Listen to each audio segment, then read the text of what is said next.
কোথায় শুভেন্দু, কোথায় জয়শঙ্কর, কোথায় অমিত শাহ? মোদি এখন নীরব ভূমিকা পালন করছে, তার মুখে কথা ফুটছে না, কারণ সে দেখতে পাচ্ছে যে তার দেশের যে আঞ্চলিক রাষ্ট্রগুলি আছে তার প্রতি ক্ষোভ ধরে আছে, যে কোনো সময় গলা চিপে ধরবে।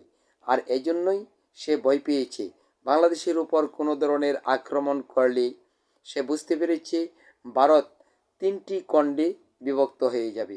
আর এজন্যই তারা এখন নীরব ভূমিকা পালন করছে।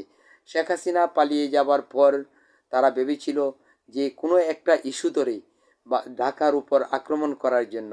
শেখ হাসিনাও কিন্তু বলেছিল যে আপনারা ঢাকায় আক্রমণ করেন।